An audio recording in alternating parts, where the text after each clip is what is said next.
ਸਤਿ ਸ਼੍ਰੀ ਅਕਾਲ। ਅੱਜ ਦੇ ਇਸ ਬੁਲੇਟਿਨ ਵਿੱਚ ਤੁਹਾਡਾ ਸਾਰਿਆਂ ਦਾ ਸਵਾਗਤ ਹੈ। ਖਬਰਾਂ ਦੀ ਸ਼ੁਰੂਆਤ ਕਰਦੇ ਹਾਂ ਹੈਡਲਾਈਨਸ ਦੇ ਨਾਲ।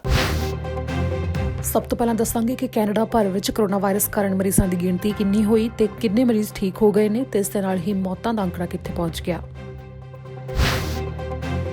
ਵੈਨਕੂਵਰ ਵਿੱਚ ਰੀਅਲ ਕੈਨੇਡੀਅਨ ਸੁਪਰ ਸਟੋਰ ਦੇ ਇੱਕ ਕਾਮੇ ਨੂੰ ਹੋਇਆ ਕੋਰੋਨਾ ਵਾਇਰਸ, ਦੱਸਾਂਗੇ ਪੂਰੀ ਜਾਣਕਾਰੀ। ਕੈਨੇਡਾ ਸਰਕਾਰ ਦੇ ਅਧੀਨ ਆਉਂਦੀ ਇੱਕ ਜੇਲ੍ਹ ਦੇ ਕੈਦੀ ਦੀ ਹੋਈ ਮੌਤ। ਐਬਸਫੋਰਡ ਹਸਪਤਾਲ 'ਚ ਕੋਰੋਨਾ ਵਾਇਰਸ ਕਰਕੇ ਕੈਦੀ ਨੇ ਤੋੜਿਆ ਦਮ।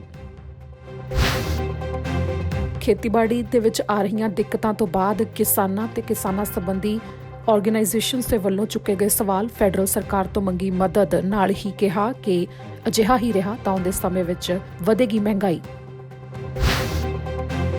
ਦਿਖਾਵਾਂਗੇ ਕਿ ਕਿਵੇਂ ਕਿਊਬੈਕ ਵਿੱਚ ਹਾਈਵੇ ਦੇ ਉੱਤੇ ਕਾਰਾਂ ਦਰਮਿਆਨ ਲੈਂਡ ਹੋਇਆ ਜਹਾਜ਼।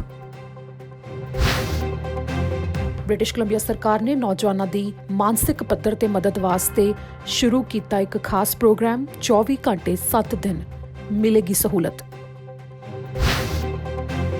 ਸਰੀ ਦੇ ਇੱਕ ਵਿਅਕਤੀ ਨੇ ਜਿੱਤਿਆ ਜੈਕਪਾਟ, ਜਿੱਤੀ $16 ਮਿਲੀਅਨ ਦੀ ਲੋਟਰੀ। ਦੱਸਾਂਗੇ ਕਿ ਵਪਾਰੀਆਂ ਦੀ ਮਦਦ ਵਾਸਤੇ ਪ੍ਰਧਾਨ ਮੰਤਰੀ ਜਸਟਿਨ ਟਰੂਡੋ ਨੇ ਅੱਜ ਕੀ ਕੀਤਾ ਐਲਾਨ, ਨਾਲ ਹੀ ਬ੍ਰਿਟਿਸ਼ ਕੋਲੰਬੀਆ ਸਰਕਾਰ ਨੇ ਵਪਾਰੀਆਂ ਲਈ ਕੀ ਕੀਤੇ ਐਲਾਨ। ਕਮਾਈ ਘੱਟ ਹੋਣ ਤੇ ਵੀ ਸਰਕਾਰ ਵੱਲੋਂ ਦਿੱਤੀ ਜਾ ਰਹੀ ਵਿੱਤੀ ਮਦਦ ਦੇ ਬਾਰੇ ਸਾਰੀ ਜਾਣਕਾਰੀ ਦੇ ਲਈ ਟੀਵੀ ਪੰਜਾਬ ਤੇ ਐਮਪੀ ਰਣਦੀਪ ਸਰਾਏ ਨੇ ਦਿੱਤੀ ਖਾਸ ਜਾਣਕਾਰੀ। ਇਸ ਦੇ ਨਾਲ ਹੀ ਬੁਲੇਟਿਨ ਦੀ ਸ਼ੁਰੂਆਤ ਕਰਦੇ ਹਾਂ। ਕੈਨੇਡਾ ਭਰ ਤੋਂ ਹਰ ਸੂਬੇ ਦੇ ਵਿੱਚ ਇਸ ਸਮੇਂ ਕਿੰਨੇ ਅੰਕੜੇ ਪਹੁੰਚ ਚੁੱਕੇ ਨੇ ਕੋਰੋਨਾ ਵਾਇਰਸ ਤੇ। ਉਸ ਤੋਂ ਕੈਨੇਡਾ ਭਰ ਵਿੱਚ ਹੁਣ ਤੱਕ 30,106 ਕੋਰੋਨਾ ਵਾਇਰਸ ਮਰੀਜ਼ਾਂ ਦੀ ਗਿਣਤੀ ਸਾਹਮਣੇ ਆ ਚੁੱਕੀ ਹੈ। 1195 ਮੌਤਾਂ ਹੋ ਚੁੱਕੀਆਂ ਨੇ ਤੇ ਇਸ ਦੇ ਨਾਲ ਹੀ ਇਹ ਵੀ ਗਿਣਤੀ ਹੈ ਕਿ 9,729 ਵਿਅਕਤੀ ਕੋਰੋਨਾ ਵਾਇਰਸ ਤੋਂ ਠੀਕ ਵੀ ਹੋ ਚੁੱਕੇ ਨੇ। ਐਲਬਰਟਾ ਤੋਂ 2158 ਮਾਮਲੇ ਸਾਹਮਣੇ ਆ ਚੁੱਕੇ ਨੇ, ਜਿੱਥੇ 50 ਮੌਤਾਂ ਹੋਈਆਂ ਨੇ। ਬ੍ਰਿਟਿਸ਼ ਕੋਲੰਬੀਆ ਤੋਂ 1575 ਮਾਮਲੇ ਸਾਹਮਣੇ ਆ ਚੁੱਕੇ ਨੇ, ਜਿੱਥੇ 77 ਮੌਤਾਂ ਹੋਈਆਂ ਨੇ। ਮੈਨੀਟੋਬਾ ਤੋਂ 250 ਮਾਮਲੇ ਸਾਹਮਣੇ ਆ ਚੁੱਕੇ ਨੇ, ਜਿੱਥੇ 5 ਮੌਤਾਂ ਹੋਈਆਂ ਨੇ। ਨਿਊ ਬ੍ਰੰਸਵਿਕ ਵਿੱਚ 117 ਮਾਮਲੇ ਸਾਹਮਣੇ ਆਏ ਨੇ। ਨਿਊ ਫਾਊਂਡਲੈਂਡ ਤੋਂ 252 ਮਾਮਲੇ ਸਾਹਮਣੇ ਆਏ ਨੇ ਤੇ 3 ਮੌਤਾਂ ਹੋਈਆਂ ਨੇ। ਨੋਵਾ ਸਕੋਸ਼ੀਆ ਤੋਂ 579 ਮਾਮਲੇ ਸਾਹਮਣੇ ਆਏ ਨੇ ਤੇ 3 ਮੌਤਾਂ ਹੋਈਆਂ ਨੇ। ਓਨਟਾਰੀਓ ਤੋਂ 8,961 ਮਾਮਲੇ ਸਾਹਮਣੇ ਆਏ ਨੇ ਤੇ 501 ਮੌਤਾਂ ਹੋ ਚੁੱਕੀਆਂ ਨੇ। ਪ੍ਰਿੰਸ ਐਡਵਰਡ ਆਈਲੈਂਡ ਤੋਂ 26 ਮਾਮਲੇ ਸਾਹਮਣੇ ਆਏ ਨੇ। ਕਿਊਬੈਕ ਤੋਂ 15,857 ਮਾਮਲੇ ਸਾਹਮਣੇ ਆ ਚੁੱਕੇ ਨੇ ਤੇ 630 ਮੌਤਾਂ ਹੋ ਚੁੱਕੀਆਂ ਨੇ। ਸਸਕੈਚੁਅਨ ਤੋਂ 305 ਮਾਮਲੇ ਸਾਹਮਣੇ ਆ ਚੁੱਕੇ ਨੇ ਤੇ 4 ਮੌਤਾਂ ਹੋ ਚੁੱਕੀਆਂ ਨੇ। ਨਾਰਥ ਵੈਸਟ ਟੈਰੀਟਰੀਜ਼ ਤੋਂ 5 ਮਾਮਲੇ ਸਾਹਮਣੇ ਆਏ ਨੇ। ਨੂਨਾਵਤ ਤੋਂ ਕੋਈ ਮਾਮਲਾ ਸਾਹਮਣੇ ਨਹੀਂ ਆਇਆ ਤੇ ਯੂਕੋਨ ਤੋਂ 8 ਮਾਮਲੇ ਹੁਣ ਤੱਕ ਸਾਹਮਣੇ ਆ ਚੁੱਕੇ ਨੇ। ਤਾਜ਼ਾ ਜਾਣਕਾਰੀ ਸਾਹਮਣੇ ਆਈ ਹੈ ਕਿ ਵੈਨਕੂਵਰ ਤੋਂ ਇੱਕ ਰੀਅਲ ਕੈਨੇਡੀਅਨ ਸੁਪਰ ਸਟੋਰ ਦੇ ਕਾਮੇ ਨੂੰ ਕੋਰੋਨਾ ਵਾਇਰਸ ਤੋਂ ਪੀੜਤ ਪਾਇਆ ਗਿਆ, ਜਿਸ ਦੀ ਪੁਸ਼ਟੀ ਕੀਤੀ ਗਈ ਹੈ। ਲੋਬਲੋਜ਼ ਕੰਪਨੀ ਦੇ ਅਧਿਕਾਰੀਆਂ ਦੇ ਵੱਲੋਂ ਇਸ ਦੀ ਪੁਸ਼ਟੀ ਕੀਤੀ ਗਈ ਹੈ ਕਿ 3185 ਗ੍ਰੈਂਡਵਿਊ ਹਾਈਵੇ ਦੇ ਉੱਤੇ ਰੀਅਲ ਕੈਨੇਡੀਅਨ ਸੁਪਰ ਸਟੋਰ ਦੀ ਜੋ ਲੋਕੇਸ਼ਨ ਹੈ, ਉਸ ਦੇ ਉੱਤੇ ਇੱਕ ਕਾਮੇ ਨੂੰ ਪੀੜਤ ਪਾਇਆ ਗਿਆ ਕੋਰੋਨਾ ਵਾਇਰਸ ਤੋਂ। ਇਸ ਦੇ ਨਾਲ ਹੀ ਇਹ ਵੀ ਜਾਣਕਾਰੀ ਦਿੱਤੀ ਗਈ ਹੈ ਕਿ ਅਪ੍ਰੈਲ 9 ਤੋਂ ਬਾਅਦ ਉਹ ਸਟੋਰ ਦੇ ਉੱਤੇ ਨਹੀਂ ਆਇਆ। ਇਸ ਦੌਰਾਨ ਇਸ ਸਮੇਂ ਦੇ ਦਰਮਿਆਨ ਜੇਕਰ ਕੋਈ ਵੀ ਸਟੋਰ ਦੇ ਉੱਤੇ ਆਇਆ ਹੋਵੇਗਾ, ਇਸ ਸਟੋਰ ਦੇ ਉੱਤੇ ਗਰੋਸਰੀ ਲੈਣ ਗਿਆ ਹੋਵੇਗਾ, ਤਾਂ ਉਹਨਾਂ ਨੂੰ ਇਹ ਜ਼ਰੂਰ ਕਿਹਾ ਜਾ ਰਿਹਾ ਹੈ ਕਿ ਉਹ ਇੱਕ ਵਾਰ ਆਪਣਾ ਧਿਆਨ ਜ਼ਰੂਰ ਰੱਖਣ, ਖੁਦ ਨੂੰ ਘਰ 'ਚ ਬੰਦ ਕਰ ਲੈਣ। ਫਿਲਹਾਲ ਇਸ ਦੇ ਉੱਤੇ ਇਹ ਕੋਈ ਮਾਮਲਾ ਸਾਹਮਣੇ ਨਹੀਂ ਆਇਆ ਕਿ ਇਸ ਇੱਕ ਕਾਮੇ ਦੇ ਕਰਕੇ ਹੋਰ ਕਿਸੇ ਨੂੰ ਕੋਰੋਨਾ ਵਾਇਰਸ ਹੋਇਆ ਜਾਂ ਨਹੀਂ, ਪਰ ਇਸ ਦੇ ਲਈ ਚੌਕਸ ਰਹਿਣ ਦੇ ਲਈ ਜ਼ਰੂਰ ਕਿਹਾ ਗਿਆ ਹੈ। ਤੇ ਨਾਲ ਹੀ ਇਹ ਵੀ ਇੱਥੇ ਜਾਣਕਾਰੀ ਦੱਸ ਰਹੀ ਹੈ ਕਿ ਕੁਝ ਸਮੇਂ ਦੇ ਵਾਸਤੇ ਸਟੋਰ ਨੂੰ ਚੰਗੀ ਤਰ੍ਹਾਂ ਸਾਫ਼ ਕਰਨ ਵਾਸਤੇ ਬੰਦ ਵੀ ਕੀਤਾ ਗਿਆ ਸੀ, ਪਰ ਹੁਣ ਮੁੜ ਤੋਂ ਸਟੋਰ ਨੂੰ ਖੋਲ੍ਹ ਦਿੱਤਾ ਗਿਆ। ਇਸ ਨਾਲ ਹੀ ਅਗਲੀ ਖਬਰ ਹੈ ਕਿ ਜੇਲ੍ਹਾਂ ਦੇ ਵਿੱਚ ਕੋਰੋਨਾ ਵਾਇਰਸ ਕਾਫੀ ਜ਼ਿਆਦਾ ਫੈਲ ਰਿਹਾ ਹੈ, ਜਿਸ ਦੀ ਇੱਕ ਉਦਾਹਰਣ ਸਾਹਮਣੇ ਆਈ ਹੈ ਕਿ ਐਬਸਫੋਰਡ ਦੇ ਹਸਪਤਾਲ ਵਿੱਚ ਇੱਕ ਕੈਦੀ ਨੇ ਕੋਰੋਨਾ ਵਾਇਰਸ ਕਰਕੇ ਦਮ ਤੋੜ ਦਿੱਤਾ। ਫੈਡਰਲ ਜੇਲ੍ਹਾਂ ਵਿੱਚ ਕੋਰੋਨਾ ਵਾਇਰਸ ਮਰੀਜ਼ਾਂ ਦੇ ਕਾਫੀ ਜ਼ਿਆਦਾ ਮਾਮਲੇ ਸਾਹਮਣੇ ਆ ਚੁੱਕੇ ਨੇ। ਕਈ ਕੈਦੀਆਂ ਨੂੰ ਹਸਪਤਾਲ 'ਚ ਭਰਤੀ ਕਰਵਾਉਣਾ ਪਿਆ, ਪਰ ਇਸ ਦੇ ਨਾਲ ਹੀ ਇੱਕ ਖਬਰ ਸਾਹਮਣੇ ਆਈ ਹੈ ਕਿ ਇੱਕ ਕੈਦੀ ਦੀ ਕੋਰੋਨਾ ਵਾਇਰਸ ਕਰਕੇ ਮੌਤ ਹੋ ਗਈ ਹੈ। ਫੈਡਰਲ ਜੇਲ੍ਹਾਂ ਵਿੱਚ ਕੈਦੀ ਦੀ ਕੋਰੋਨਾ ਵਾਇਰਸ ਕਰਕੇ ਹੋਣ ਵਾਲੀ ਇਹ ਪਹਿਲੀ ਮੌਤ ਹੈ ਜੋ ਕਿ ਬ੍ਰਿਟਿਸ਼ ਕੋਲੰਬੀਆ ਦੇ ਵਿੱਚ ਹੋਈ ਹੈ।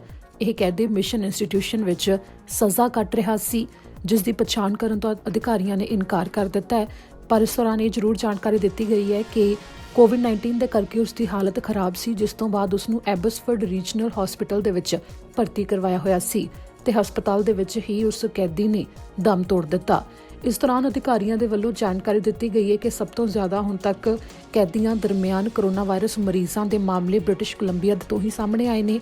ਬ੍ਰਿਟਿਸ਼ ਕੋਲੰਬੀਆ ਦੀਆਂ ਫੈਡਰਲ ਜੇਲ੍ਹਾਂ ਵਿੱਚ ਸਭ ਤੋਂ ਜ਼ਿਆਦਾ ਕੈਦੀ ਕੋਰੋਨਾ ਵਾਇਰਸ ਤੋਂ ਪੀੜਤ ਪਾਏ ਗਏ ਨੇ। ਇਸ ਤੋਂ ਇਲਾਵਾ ਕਿਊਬੈਕ ਤੇ ਓਨਟਾਰੀਓ ਤੇ ਹੋਰ ਸੂਬਿਆਂ ਦੇ ਵਿੱਚ ਵੀ ਜੇਲ੍ਹਾਂ ਤੋਂ ਮਾਮਲੇ ਸਾਹਮਣੇ ਆਏ ਨੇ ਤੇ ਜੇਲ੍ਹਾਂ ਦੇ ਵਿੱਚ ਕੋਰੋਨਾ ਵਾਇਰਸ ਨੂੰ ਹੋਰ ਜ਼ਿਆਦਾ ਫੈਲਣ ਤੋਂ ਰੋਕਣ ਦੇ ਵਾਸਤੇ ਕਈ ਤਰ੍ਹਾਂ ਦੀਆਂ ਹਦਾਇਤਾਂ ਵੀ ਲਾਈਆਂ ਗਈਆਂ ਨੇ। ਪਰ ਇਸ ਦੇ ਬਾਵਜੂਦ ਹੁਣ ਤੱਕ ਕਈ ਮਾਮਲੇ ਕੋਰੋਨਾ ਵਾਇਰਸ ਮਰੀਜ਼ਾਂ ਦੇ ਜੇਲ੍ਹਾਂ 'ਚੋਂ ਸਾਹਮਣੇ ਆ ਚੁੱਕੇ ਨੇ।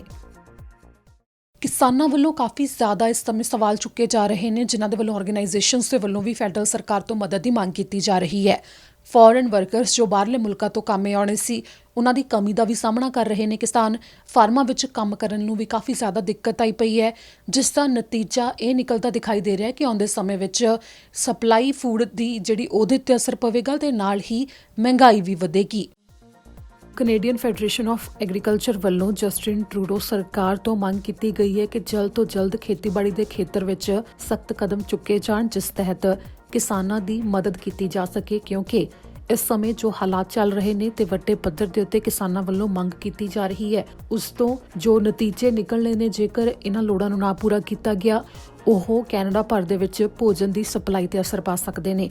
ਜਿਸ ਤਹਿਤ ਕਿਹਾ ਗਿਆ ਹੈ ਕਿ ਕੈਨੇਡੀਅਨ ਫਾਰਮਰਸ ਨੂੰ ਜਿੰਨੀ ਜ਼ਿਆਦਾ ਛੇਤੀ ਹੋ ਸਕਦਾ ਹੈ ਮਦਦ ਦੀ ਲੋੜ ਹੈ, ਕਿਉਂਕਿ ਜੋ ਬਾਹਰਲੇ ਮੁਲਕਾਂ ਤੋਂ ਕਾਮੇ ਆਉਣੇ ਸਨ, ਉਹਨਾਂ ਦੀ ਬੇਹੱਦ ਘਾਟ ਇਸ ਵਕਤ ਮਹਿਸੂਸ ਕੀਤੀ ਜਾ ਰਹੀ ਹੈ ਤੇ ਕਾਮਿਆਂ ਦੀ ਘਾਟ ਕਰਕੇ ਖੇਤੀਬਾੜੀ ਦਾ ਕੰਮ ਇਸ ਸਮੇਂ ਕਾਫੀ ਜ਼ਿਆਦਾ ਚੁਣੌਤੀਆਂ ਭਰਿਆ ਵੀ ਹੋ ਗਿਆ ਤੇ ਚੁਣੌਤੀਆਂ ਦਾ ਸਾਹਮਣਾ ਕਿਸਾਨਾਂ ਵੱਲੋਂ ਕੀਤਾ ਜਾ ਰਿਹਾ ਹੈ। ਇਸ ਨੂੰ ਲੈ ਕੇ ਮੁੜ ਤੋਂ ਇਸ ਦਾ ਜ਼ਿਕਰ ਵੀ ਕੀਤਾ ਗਿਆ ਕਿ ਆਉਂਦੇ ਸਮੇਂ ਦੇ ਵਿੱਚ ਗਰੋਸਰੀ ਸਟੋਰਸ ਵਿੱਚ ਭੋਜਨ ਦੀ ਵੈਰਾਈਟੀ 'ਚ ਕਮੀ ਤੇ ਨਾਲ ਹੀ ਮਹਿੰਗਾਈ ਦੇਖੀ ਜਾ ਸਕਦੀ ਹੈ, ਜਿਸ ਦਾ ਕਿ ਕਾਫੀ ਜ਼ਿਆਦਾ ਆਮ ਲੋਕਾਂ ਦੇ ਉੱਤੇ ਅਸਰ ਪਵੇਗਾ। ਤੇ ਇਸ ਦੌਰਾਨ ਜਿਹੜੇ ਵੀ ਖੇਤੀਬਾੜੀ ਨਾਲ ਸੰਬੰਧਿਤ ਦਿੱਕਤਾਂ ਦਾ ਸਾਹਮਣਾ ਕਰ ਰਹੇ ਨੇ, ਉਹਨਾਂ ਤਹਿਤ ਜੋ ਇਸ ਸਮੇਂ ਪ੍ਰਕਿਰਿਆ ਚੱਲੇਗੀ ਤਾਂ ਉਸ ਤੋਂ ਬਾਅਦ ਕੋਵਿਡ-19 ਦਾ ਪ੍ਰਭਾਵ ਖਤਮ ਹੋਣ ਤੋਂ ਬਾਅਦ ਵੀ ਕੈਨੇਡਾ ਭਰ ਵਿੱਚ ਆਮ ਲੋਕਾਂ ਤੇ ਵੀ ਇਸ ਦਾ ਪ੍ਰਭਾਵ ਲਾਜ਼ਮੀ ਤੌਰ ਤੇ ਪਵੇਗਾ।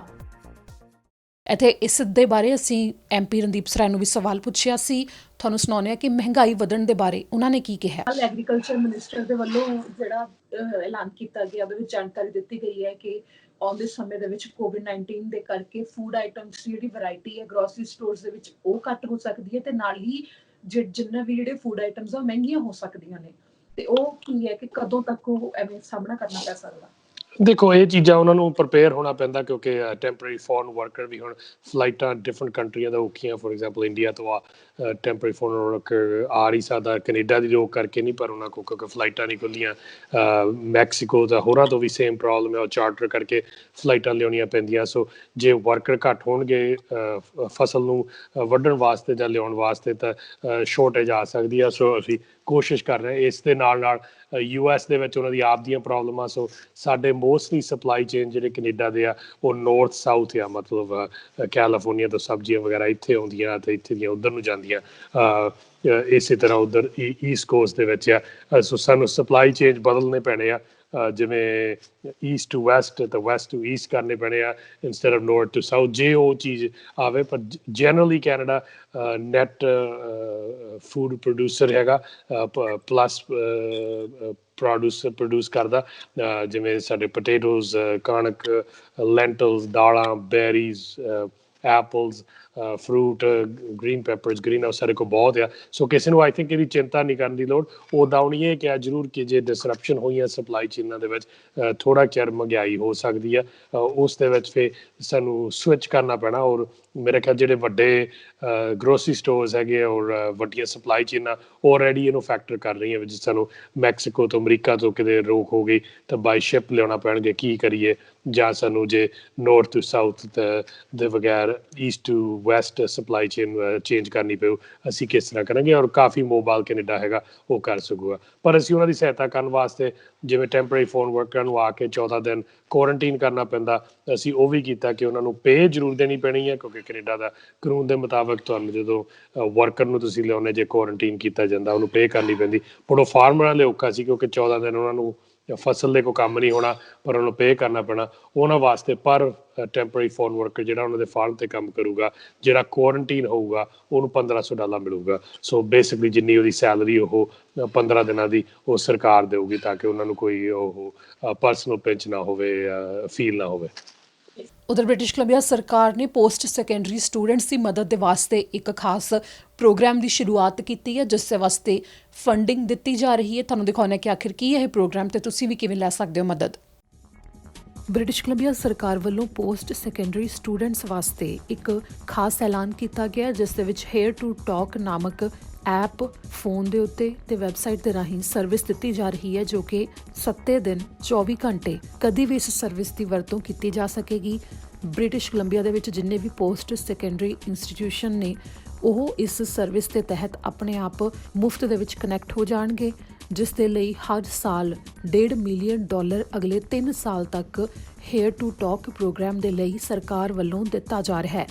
ਇਸ ਦੌਰਾਨ ਜਾਣਕਾਰੀ ਦਿੱਤੀ ਗਈ ਹੈ ਕਿ ਜਦੋਂ ਵੱਖੋ ਵੱਖਰੇ ਸਰਵੇਖਣ ਕੀਤੇ ਗਏ ਨੇ ਤਾਂ ਪਾਇਆ ਗਿਆ ਕਿ ਪੋਸਟ ਸੈਕੰਡਰੀ ਸਟੂਡੈਂਟਸ ਦੇ ਵਿੱਚ ਵੱਡੀ ਗਿਣਤੀ ਵਿਦਿਆਰਥੀ ਅਜਿਹੇ ਨੇ ਜਿਨ੍ਹਾਂ ਵਿੱਚ ਕਾਫੀ ਜ਼ਿਆਦਾ ਮਾਨਸਿਕ ਪਰੇਸ਼ਾਨੀ ਪਾਈ ਜਾਂਦੀ ਹੈ ਤੇ ਮਾਨਸਿਕ ਪਰੇਸ਼ਾਨੀ ਕਰਕੇ ਉਹ ਕਈ ਵਾਰ ਆਪਣੇ ਆਪ ਨਾਲ ਗਲਤ ਫੈਸਲੇ ਵੀ ਲੈ ਲੈਂਦੇ ਨੇ, ਜੋ ਉਹਨਾਂ ਦੀ ਜ਼ਿੰਦਗੀ ਦੇ ਉੱਤੇ ਬਹੁਤ ਪ੍ਰਭਾਵ ਪਾਉਂਦਾ ਹੈ। ਜਿਸ ਕਰਕੇ ਹੇਅਰ ਟੂ ਟਾਕ ਐਪ ਜਾਂ ਫਿਰ ਇਹ ਵੈਬਸਾਈਟ ਵੀ ਹੈ, ਇਸ ਦੇ ਰਾਹੀਂ ਗੱਲ ਕੀਤੀ ਜਾ ਸਕਦੀ ਹੈ, ਜਿਸ ਦੇ ਨਾਲ ਇਹ ਹੈ ਕਿ ਮਦਦ ਮਿਲੇਗੀ, ਤੁਹਾਡੇ ਨਾਲ ਕੋਈ ਨਾ ਕੋਈ ਗੱਲ ਕਰਨ ਵਾਸਤੇ ਮੌਜੂਦ ਰਹੇਗਾ, ਜਿਸ ਦੇ ਤਹਿਤ ਕਾਉਂਸਲਿੰਗ ਮਿਲੇਗੀ ਤੇ ਗੱਲ ਕਰਨ ਦਾ ਮੌਕਾ ਮਿਲੇਗਾ ਜਦੋਂ ਵੀ ਕੋਈ ਵਿਦਿਆਰਥੀ ਪਰੇਸ਼ਾਨ ਹੋਵੇਗਾ। ਮਾਨਸਿਕ ਪਰੇਸ਼ਾਨੀਆਂ ਨੂੰ ਦੂਰ ਕਰਨ ਲਈ ਹੇਅਰ ਟੂ ਟਾਕ ਪ੍ਰੋਗਰਾਮ ਵਾਸਤੇ ਸਰਕਾਰ ਦੇ ਵੱਲੋਂ ਇਹ ਉਪਰਾਲਾ ਕੀਤਾ ਜਾ ਰਿਹਾ ਹੈ। ਚਾਹੇ ਕੋਈ ਵੀ ਉਮਰ ਵਰਗ ਹੋਵੇ, ਮਾਨਸਿਕ ਪਰੇਸ਼ਾਨੀਆਂ ਦੇ ਮਾਮਲੇ ਅੱਜਕੱਲ੍ਹ ਜ਼ਿਆਦਾ ਗਿਣਤੀ 'ਚ ਸਾਹਮਣੇ ਆਉਂਦੇ ਨੇ ਤੇ ਤੁਹਾਨੂੰ ਵੀ ਜੇਕਰ ਲੱਗਦਾ ਕਿ ਤੁਹਾਡੇ ਆਲੇ ਦੁਆਲੇ ਕੋਈ ਅਜਿਹਾ ਵਿਅਕਤੀ ਹੈ ਜੋ ਤੁਹਾਨੂੰ ਜਾਪਦਾ ਪਰੇਸ਼ਾਨ ਹੈ ਤਾਂ ਉਸ ਨਾਲ ਗੱਲ ਜ਼ਰੂਰ ਕੀਤੀ ਜਾਵੇ। ਤੇ ਇਸ ਦੌਰਾਨ ਜੋ ਇਹ ਪ੍ਰੋਗਰਾਮ ਦੀ ਵੀ ਸ਼ੁਰੂਆਤ ਕੀਤੀ ਗਈ ਹੈ ਹੇਅਰ ਟੂ ਟਾਕ, ਇਹਦੇ ਵਿੱਚ ਇਹ ਹੈ ਕਿ 24 ਘੰਟੇ ਜੋ ਸਹੂਲਤ ਰਹਿੰਦੀ ਹੈ ਕਾਉਂਸਲਰ ਦੀ ਤੇ ਹੋਰ ਐਕਟੀਵਿਟੀਜ਼ ਦੀ ਕਿ ਆਪਣੇ ਮਨ ਨੂੰ ਆਪਣੇ ਧਿਆਨ ਨੂੰ ਕਿਤੇ ਹੋਰ ਲਾਉਣ ਵਾਸਤੇ ਕਿ ਮਾਨਸਿਕ ਤੌਰ ਤੇ ਜਿਹੜਾ ਵਿਅਕਤੀ ਪਰੇਸ਼ਾਨ ਮਹਿਸੂਸ ਕਰ ਰਿਹਾ ਹੋਵੇਗਾ ਉਹ ਆਪਣੇ ਆਪ ਨੂੰ ਵਧੀਆ ਮਹਿਸੂਸ ਕਰਵਾਉਣ ਵਾਸਤੇ ਉਹਨਾਂ ਨਾਲ ਸੰਪਰਕ ਕਰ ਸਕਦਾ ਹੈ। ਕੁਝ ਇਸੇ ਤਰ੍ਹਾਂ ਇਹ ਵੀ ਹੋ ਸਕਦਾ ਹੈ ਕਿ ਤੁਹਾਡੇ ਆਲੇ ਦੁਆਲੇ ਕੋਈ ਵਿਅਕਤੀ ਪਰੇਸ਼ਾਨ ਹੈ, ਉਸ ਦੇ ਨਾਲ ਖੁਸ਼ੀ ਵਾਲੀਆਂ ਵਧੀਆ ਗੱਲਾਂ ਕਰੋ, ਕੀ ਪਤਾ ਸ਼ਾਇਦ ਉਹਦੇ ਨਾਲ ਉਹਦੀ ਮਾਨਸਿਕ ਪਰੇਸ਼ਾਨੀ ਦੇ ਉੱਤੇ ਕਾਫੀ ਜ਼ਿਆਦਾ ਚੰਗਾ ਪ੍ਰਭਾਵ ਪਵੇ ਕਿ ਉਹ ਠੀਕ ਹੋ ਜਾਵੇ, ਉਹ ਪਰੇਸ਼ਾਨ ਨਾ ਰਹੇ। ਤੇ ਅਜਿਹੇ ਐਫਰਟਸ ਕਰਨੇ ਇਸ ਵਕਤ ਬੇਹੱਦ ਜ਼ਰੂਰੀ ਵੀ ਨੇ, ਕਿਉਂਕਿ ਇੱਕ ਪਾਸੇ ਜਿੱਥੇ ਕੋਵਿਡ-19 ਸੰਬੰਧੀ ਖਬਰਾਂ ਤੇ ਕੋਵਿਡ-19 ਨਾਲ ਜੁੜੀਆਂ ਮਾਮਲੇ ਜੋ ਸਾਹਮਣੇ ਆ ਰਹੇ ਨੇ ਉਹਨਾਂ ਦੇ ਨਾਲ ਲੋਕਾਂ ਦਰਮਿਆਨ ਪਰੇਸ਼ਾਨੀ ਵੈਸੇ ਵੀ ਵੱਧ ਰਹੀ ਹੈ, ਪਰ ਇਸ ਦੌਰਾਨ ਜਿੰਨੀ ਜ਼ਿਆਦਾ ਇੱਕ ਦੂਜੇ ਨਾਲ ਗੱਲ ਕੀਤੀ ਜਾਵੇਗੀ, ਆਪਣੇ ਨਾਲ ਸਮਾਂ ਬਿਤਾਇਆ ਜਾਵੇਗਾ, ਉਨਾ ਜ਼ਿਆਦਾ ਅਜਿਹੀਆਂ ਚੀਜ਼ਾਂ ਤੋਂ ਦੂਰ ਰਿਹਾ ਜਾ ਸਕਦਾ ਹੈ, ਮਾਨਸਿਕ ਤੌਰ ਤੇ ਪਰੇਸ਼ਾਨੀ ਤੋਂ ਦੂਰ ਰਿਹਾ ਜਾ ਸਕਦਾ ਹੈ। ਇਸ ਦੇ ਨਾਲ ਹੀ ਤੁਹਾਨੂੰ ਇੱਕ ਹੋਰ ਅੱਗੇ ਖਬਰ ਦੱਸ ਦਿੰਦੇ ਹਾਂ ਕੋਵਿਡ-19 ਤੋਂ ਹਟ ਕੇ ਕਿ ਸਰੀ ਤੋਂ ਇੱਕ ਵਿਅਕਤੀ ਦੀ $16 ਮਿਲੀਅਨ ਦੀ ਲੋਟਰੀ ਨਿਕਲੀ ਹੈ। 15 ਅਪ੍ਰੈਲ ਨੂੰ ਨਿਕਲਣ ਵਾਲਾ $16 ਮਿਲੀਅਨ ਦਾ ਜੈਕਪਾਟ ਬ੍ਰਿਟਿਸ਼ ਕੋਲੰਬੀਆ ਦੇ ਵਿੱਚੋਂ ਜਿੱਤਿਆ ਗਿਆ ਹੈ ਤੇ ਇਸ ਦੇ ਨਾਲ ਹੀ ਸਰੀ ਦੇ ਵਿੱਚੋਂ ਜੇਤੂ ਦੇ ਐਲਾਨ ਹੋਇਆ ਹੈ। ਹੁਣ ਤੱਕ ਇਹੋ ਸਾਹਮਣੇ ਆਇਆ ਕਿ ਜਿਸ ਨੇ $16 ਮਿਲੀਅਨ ਲੋਟੋ 6x49 ਟਿਕਟ ਜਿੱਤੀ ਹੈ ਉਹ ਸਰੀ ਦਾ ਰਹਿਣ ਵਾਲਾ ਵਿਅਕਤੀ ਹੈ।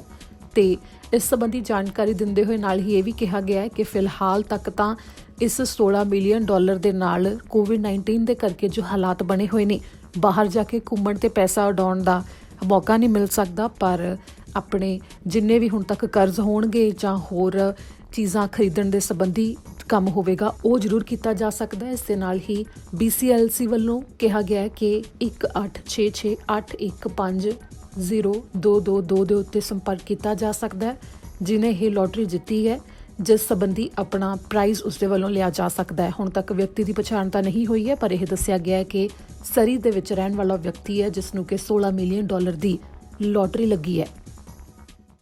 ਹੁਣ ਤੁਹਾਨੂੰ ਦਿਖਾਉਂਦੇ ਹਾਂ ਕਿ ਹਾਈਵੇ ਦੇ ਉੱਤੇ ਕਿਊਬੈਕ ਸਿਟੀ ਕੋਲ ਕਿਸ ਤਰ੍ਹਾਂ ਇੱਕ ਛੋਟਾ ਜਹਾਜ਼ ਲੈਂਡ ਹੋਇਆ। ਦਰਅਸਲ ਐਮਰਜੈਂਸੀ ਲੈਂਡਿੰਗ ਸੀ, ਜਿਸ ਕਰਕੇ ਸੜਕ ਦੇ ਉੱਤੇ ਜਹਾਜ਼ ਨੂੰ ਲੈਂਡਿੰਗ ਕਰਨੀ ਪਈ।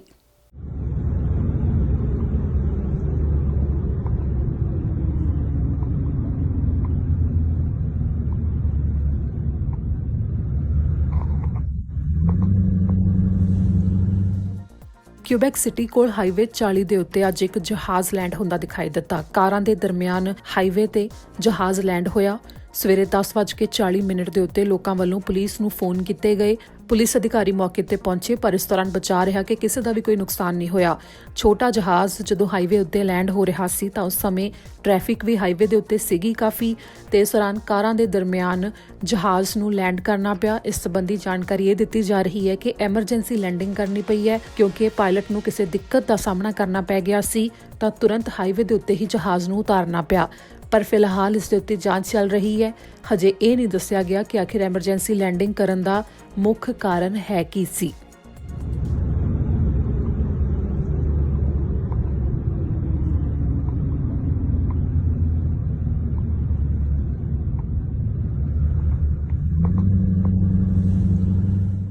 ਜਿਸ ਤਰ੍ਹਾਂ ਪ੍ਰਧਾਨ ਮੰਤਰੀ ਜਸਟਿਨ ਟਰੂਡੋ ਨੇ ਕੱਲ੍ਹ ਐਲਾਨ ਕੀਤਾ ਸੀ ਕਿ ਜਿਨ੍ਹਾਂ ਨੂੰ ਸਰਕਾਰ ਦੇ ਵੱਲੋਂ ਮਦਦ ਐਮਰਜੈਂਸੀ ਫੰਡ ਮਿਲਣਾ ਹੈ ਉਸ ਦੇ ਵਾਸਤੇ ਐਲੀਜੀਬਿਲਟੀ ਦਾ ਦਾਇਰਾ ਵਧਾ ਦਿੱਤਾ ਗਿਆ ਹੈ। ਕੁਝ ਉਸੇ ਤਰ੍ਹਾਂ ਬਿਜ਼ਨਸਿਸ ਦੇ ਵਾਸਤੇ ਅੱਜ ਐਲੀਜੀਬਿਲਟੀ ਦਾ ਦਾਇਰਾ ਵਧਾ ਦਿੱਤਾ ਗਿਆ, ਜਿਸ ਦੇ ਵਿੱਚ $40,000 ਤੱਕ ਦੀ ਲੋਨ ਦੀ ਮਦਦ ਮਿਲੇਗੀ ਬਿਜ਼ਨਸਿਸ ਨੂੰ, ਜਿਨ੍ਹਾਂ ਦੇ ਪੇਰੋਲ ਹੈ ਜੋ $20,000 ਤੋਂ $1.5 ਮਿਲੀਅਨ ਤੱਕ ਦੇ ਬਣਦੇ ਨੇ। ਇਹ ਜੋ ਪ੍ਰਧਾਨ ਮੰਤਰੀ ਜਸਟਿਨ ਟਰੂਡੋ ਦੇ ਵੱਲੋਂ ਐਲਾਨ ਕੀਤਾ ਗਿਆ ਉਹ ਬਿਜ਼ਨਸਿਸ ਦੇ ਵਾਸਤੇ ਸਿਰਫ ਲੋਨ ਲੈਣ ਲਈ ਹੀ ਨਹੀਂ, ਸਗੋਂ ਇਸ ਦੇ ਨਾਲ ਇਹ ਵੀ ਐਲਾਨ ਕੀਤਾ ਗਿਆ ਹੈ ਕਿ ਉਹਨਾਂ ਨੂੰ ਕਮਰਸ਼ੀਅਲ ਪ੍ਰਾਪਰਟੀਜ਼ ਤੇ ਰੈਂਟ ਦੇ ਵਿੱਚ ਵੀ, ਕਿਰਾਇਆ ਦੇਣ ਦੇ ਵਿੱਚ ਵੀ ਮਦਦ ਦਿੱਤੀ ਜਾਵੇਗੀ, ਜਿਸ ਵਾਸਤੇ ਪ੍ਰਧਾਨ ਮੰਤਰੀ ਨੇ ਜਾਣਕਾਰੀ ਦਿੱਤੀ। ਇਸ ਦੌਰਾਨ ਬ੍ਰਿਟਿਸ਼ ਕੋਲੰਬੀਆ ਸਰਕਾਰ ਦੇ ਵੱਲੋਂ ਵੀ ਬਿਜ਼ਨਸਿਸ ਦੇ ਵਾਸਤੇ ਖਾਸ ਮਦਦ ਦਾ ਐਲਾਨ ਕੀਤਾ ਗਿਆ, ਜਿਸ ਦੇ ਵਿੱਚ ਟੈਕਸ ਦੇ ਵਿੱਚ ਉਹਨਾਂ ਨੂੰ ਛੋਟ ਦੇਣ ਦੀ ਗੱਲ ਕਹੀ ਗਈ ਹੈ। ਤੇ ਇਸ ਦੌਰਾਨ ਸਿਰਫ ਟੈਕਸ ਵਿੱਚ ਛੋਟ ਹੀ ਨਹੀਂ, ਸਗੋਂ ਇਸ ਟੈਕਸ ਭਰਵਾਉਣ ਦੀ ਜਿਹੜੀ ਤਰੀਕ ਹੈ ਉਹ ਅਕਤੂਬਰ ਤੱਕ ਕਰ ਦਿੱਤੀ ਗਈ ਹੈ ਕਿ ਅਕਤੂਬਰ ਤੱਕ ਕਮਰਸ਼ੀਅਲ ਪ੍ਰਾਪਰਟੀਜ਼ ਦਾ ਟੈਕਸ ਹੈ ਜੋ ਭਰਵਾਇਆ ਜਾ ਸਕਦਾ ਹੈ। ਤੇ ਇਸ ਦੇ ਨਾਲ ਹੀ ਹੁਣ ਤੁਹਾਨੂੰ ਸੁਣਾਉਂਦੇ ਹਾਂ ਕਿ ਜੋ ਇਹ ਸਰਕਾਰਾਂ ਦੇ ਵੱਲੋਂ ਐਲਾਨ ਕੀਤੇ ਗਏ ਨੇ ਇਹ ਫਾਇਦੇ ਕਿਸ ਤਰ੍ਹਾਂ ਜਿਹੜੇ ਆਮ ਲੋਕਾਂ ਤੱਕ ਪਹੁੰਚਣੇ ਨੇ ਤੇ ਆਮ ਲੋਕ ਕਿਵੇਂ ਸੰਪਰਕ ਕਰ ਸਕਦੇ ਨੇ। ਰਣਦੀਪ ਸਰਾਏ MP ਨੇ ਜੋ ਉਹਨਾਂ ਦੇ ਵੱਲੋਂ ਇਸ ਦੇ ਬਾਰੇ ਕੀ ਜਾਣਕਾਰੀ ਦਿੱਤੀ ਗਈ ਹੈ, ਇਸ ਦੇ ਵਿੱਚ ਤੁਹਾਨੂੰ ਅਸੀਂ ਸਿਰਫ ਇਹ ਸੁਣਾਵਾਂਗੇ ਕਿ MP ਰਣਦੀਪ ਸਰਾਏ ਵੱਲੋਂ ਇਹ ਕੀ ਜਾਣਕਾਰੀ ਦਿੱਤੀ ਗਈ ਹੈ, ਕਿਸ ਨੂੰ ਜੋ ਇਹ ਐਲੀਜੀਬਿਲਟੀ ਦਾ ਦਾਇਰਾ ਵਧਾਇਆ ਗਿਆ ਫੈਡਰਲ ਸਰਕਾਰ ਵੱਲੋਂ ਉਸ ਦੀ ਮਦਦ ਮਿਲੇਗੀ। ਪਰ ਇਸ ਦੌਰਾਨ ਜੇਕਰ ਤੁਸੀਂ ਪੂਰੀ ਜਾਣਕਾਰੀ ਤੇ ਵੱਖੋ ਵੱਖਰੇ ਸਵਾਲ ਜਿਵੇਂ ਕਿ ਟਰੱਕਰਸ ਦੇ ਵਾਸਤੇ ਸਵਾਲ ਪੁੱਛੇ ਗਏ, ਮਹਿੰਗਾਈ ਵਾਸਤੇ ਤੇ ਹੋਰ ਚੀਜ਼ਾਂ ਦੇ ਵਾਸਤੇ ਸਵਾਲ ਪੁੱਛੇ ਗਏ, ਉਹ ਤੁਸੀਂ ਪੂਰੀ ਵੱਖਰੇ ਤੌਰ ਦੇ ਉੱਤੇ ਸਾਰੇ ਸੋਸ਼ਲ ਮੀਡੀਆ ਪਲੇਟਫਾਰਮਸ ਦੇ ਉੱਤੇ TV ਪੰਜਾਬ ਤੇ ਤੁਸੀਂ ਇੰਟਰਵਿਊ ਦੇਖ ਸਕਦੇ ਹੋ ਰਣਦੀਪ ਸਰਾਏ ਨਾਲ। ਤੇ ਫਿਲਹਾਲ ਤੁਸੀਂ ਇਹ ਜ਼ਰੂਰ ਸੁਣ ਲਓ ਕਿ ਆਖਿਰ ਕਿਸ ਤਰ੍ਹਾਂ ਜੋ ਐਲੀਜੀਬਿਲਟੀ ਦਾ ਦਾਇਰਾ ਵਧਾਇਆ ਗਿਆ ਹੈ ਉਸ ਦੇ ਵਿੱਚ ਮਦਦ ਮਿਲ ਰਹੀ ਹੈ। ਜਿਹੜੇ ਐਮਰਜੈਂਸੀ ਫੰਡਸ ਜਿਹੜੇ $1,000 ਤੱਕ ਬਣਾਉਂਦੇ ਆ ਉਹ ਵੀ ਸਰਵ ਬੈਨੀਫਿਟਸ ਵਾਸਤੇ ਐਲੀਜੀਬਲ ਹੋਣਗੇ। ਸੋ ਇਹਦੇ ਨਾਲ ਉਹ ਹੈਗੇ ਜਿਹੜੇ ਕਿ ਪਾਰਟ ਟਾਈਮ ਲੋਕ ਕੰਮ ਕਰਦੇ ਸੀਗੇ, ਉਹਨਾਂ ਦੀ ਥੋੜੀ ਵੇਜਸ ਸੀਗੀ, ਉਹਨਾਂ ਨੂੰ ਥੋੜਾ ਟਾਪ ਅਪ ਬੈਨੀਫਿਟ ਮਿਲੂਗਾ। ਸੋ ਉਹ ਅਪ ਟੂ 1000 ਬਣਾ ਸਕਦੇ ਜਿੰਨਾ ਉਹਨਾਂ ਦੀ ਕੋਈ ਘਟਾਈ ਨਾ ਹੋਗੀ ਸਰਵ ਬੈਨੀਫਿਟਸ ਤੇ।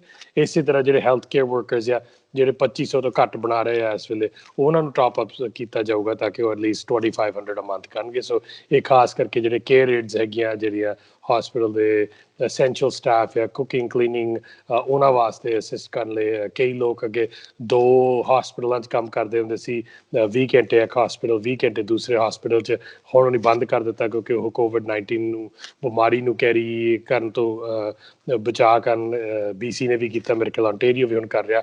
ਉਹਨਾਂ ਨੂੰ ਫਿਰ ਇਨਕਮ ਦੀ ਸ਼ੋਰਟੇਜ ਆ ਰਹੀ ਆ, ਉਹਨਾਂ ਵਾਸਤੇ ਇਹ ਅਸਿਸਟੈਂਸ ਕੀਤਾ ਜਾ ਰਿਹਾ ਤਾਂ ਕਿ ਸਾਡੇ front line worker properly secure ਹੋਣ। ਇਸ ਤਰ੍ਹਾਂ ਨਾਲ ਅੱਜ ਦੇ ਇਸ ਬੁਲੇਟਿਨ ਵਿੱਚ ਇੰਨਾ ਹੀ। ਅੰਤ ਵਿੱਚ ਮੁੜਦੇ ਇੱਕ ਨਜ਼ਰ ਹੈਡਲਾਈਨਸ ਤੇ। ਸਭ ਤੋਂ ਪਹਿਲਾਂ ਦੱਸਾਂਗੇ ਕਿ ਕੈਨੇਡਾ ਭਰ ਵਿੱਚ ਕਰੋਨਾ ਵਾਇਰਸ ਕਾਰਨ ਮਰੀਜ਼ਾਂ ਦੀ ਗਿਣਤੀ ਕਿੰਨੀ ਹੋਈ ਤੇ ਕਿੰਨੇ ਮਰੀਜ਼ ਠੀਕ ਹੋ ਗਏ ਨੇ ਤੇ ਇਸ ਦੇ ਨਾਲ ਹੀ ਮੌਤਾਂ ਦਾ ਅੰਕੜਾ ਕਿੱਥੇ ਪਹੁੰਚ ਗਿਆ। ਵੈਨਕੂਵਰ ਵਿੱਚ ਰੀਅਲ ਕੈਨੇਡੀਅਨ ਸੁਪਰ ਸਟੋਰ ਦੇ ਇੱਕ ਕਾਮੇ ਨੂੰ ਹੋਇਆ ਕਰੋਨਾ ਵਾਇਰਸ, ਦੱਸਾਂਗੇ ਪੂਰੀ ਜਾਣਕਾਰੀ। ਕੈਨੇਡਾ ਸਰਕਾਰ ਦੇ ਅਧੀਨ ਆਉਂਦੀ ਇੱਕ ਜੇਲ੍ਹ ਦੇ ਕੈਦੀ ਦੀ ਹੋਈ ਮੌਤ। ਐਬਸਫੋਰਡ ਹਸਪਤਾਲ 'ਚ ਕਰੋਨਾ ਵਾਇਰਸ ਕਰਕੇ ਕੈਦੀ ਨੇ ਤੋੜਿਆ ਦਮ। ਖੇਤੀਬਾੜੀ ਦੇ ਵਿੱਚ ਆ ਰਹੀਆਂ ਦਿੱਕਤਾਂ ਤੋਂ ਬਾਅਦ ਕਿਸਾਨਾਂ ਤੇ ਕਿਸਾਨਾਂ ਸੰਬੰਧੀ ਆਰਗੇਨਾਈਜੇਸ਼ਨਸ ਦੇ ਵੱਲੋਂ ਚੁੱਕੇ ਗਏ ਸਵਾਲ, ਫੈਡਰਲ ਸਰਕਾਰ ਤੋਂ ਮੰਗੀ ਮਦਦ, ਨਾਲ ਹੀ ਕਿਹਾ ਕਿ ਅਜਿਹਾ ਹੀ ਰਿਹਾ ਤਾਂ ਆਉਂਦੇ ਸਮੇਂ ਵਿੱਚ ਵਧੇਗੀ ਮਹਿੰਗਾਈ। ਦਿਖਾਵਾਂਗੇ ਕਿ ਕਿਵੇਂ ਕਿਊਬੈਕ ਵਿੱਚ ਹਾਈਵੇ ਦੇ ਉੱਤੇ ਕਾਰਾਂ ਦਰਮਿਆਨ ਲੈਂਡ ਹੋਇਆ ਜਹਾਜ਼। ਬ੍ਰਿਟਿਸ਼ ਕੋਲੰਬੀਆ ਸਰਕਾਰ ਨੇ ਨੌਜਵਾਨਾਂ ਦੀ ਮਾਨਸਿਕ ਪੱਧਰ ਤੇ ਮਦਦ ਵਾਸਤੇ ਸ਼ੁਰੂ ਕੀਤਾ ਇੱਕ ਖਾਸ ਪ੍ਰੋਗਰਾਮ। 24 ਘੰਟੇ 7 ਦਿਨ ਮਿਲੇਗੀ ਸਹੂਲਤ। ਸਰੀ ਦੇ ਇੱਕ ਵਿਅਕਤੀ ਨੇ ਜਿੱਤਿਆ ਜੈਕਪਾਟ, ਜਿੱਤੀ $16 ਮਿਲੀਅਨ ਦੀ ਲੋਟਰੀ। ਦੱਸਾਂਗੇ ਕਿ ਵਪਾਰੀਆਂ ਦੀ ਮਦਦ ਵਾਸਤੇ ਪ੍ਰਧਾਨ ਮੰਤਰੀ ਜਸਟਿਨ ਟਰੂਡੋ ਨੇ ਅੱਜ ਕੀ ਕੀਤਾ ਐਲਾਨ, ਨਾਲ ਹੀ ਬ੍ਰਿਟਿਸ਼ ਕੋਲੰਬੀਆ ਸਰਕਾਰ ਨੇ ਵਪਾਰੀਆਂ ਲਈ ਕੀ ਕੀਤੇ ਐਲਾਨ। ਕਮਾਈ ਘੱਟ ਹੋਣ ਤੇ ਵੀ ਸਰਕਾਰ ਵੱਲੋਂ ਦਿੱਤੀ ਜਾ ਰਹੀ ਵਿੱਤੀ ਮਦਦ ਦੇ ਬਾਰੇ ਸਾਰੀ ਜਾਣਕਾਰੀ ਦੇ ਲਈ TV ਪੰਜਾਬ ਤੇ MP ਰਣਦੀਪ ਸਰਾਏ ਨੇ ਦਿੱਤੀ ਖਾਸ ਜਾਣਕਾਰੀ। ਖਬਰਾਂ ਦੇ ਇਸ ਬੁਲੇਟਿਨ ਵਿੱਚ ਇੰਨਾ ਹੀ। ਮੈਨੂੰ ਦਿਓ ਇਜਾਜ਼ਤ। ਸਤਿ ਸ਼੍ਰੀ ਅਕਾਲ।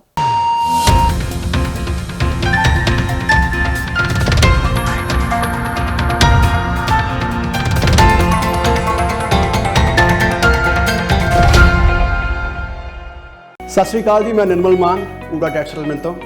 ਇਹ ਤੁਸੀਂ ਵੀਡੀਓ ਦੇਖ ਰਹੇ ਸੀ ਟੀਵੀ ਪੰਜਾਬ ਦੇ ਉੱਤੇ। ਇਹੋ ਜਿਹੇ ਹੋਰ ਜਾਣਕਾਰੀ ਭਰਪੂਰ ਵੀਡੀਓ ਦੇਖਣ ਵਾਸਤੇ ਟੀਵੀ ਪੰਜਾਬ ਦੇ ਚੈਨਲ ਨੂੰ ਸਬਸਕ੍ਰਾਈਬ ਕਰੋ ਤੇ ਨਾਲ ਹੇਠ ਦਿੱਤੇ ਹੋਏ ਬੈਲ ਆਈਕਨ ਦੇ ਬਟਨ ਦਬਾਓ। ਸਤਿ ਸ਼੍ਰੀ ਅਕਾਲ।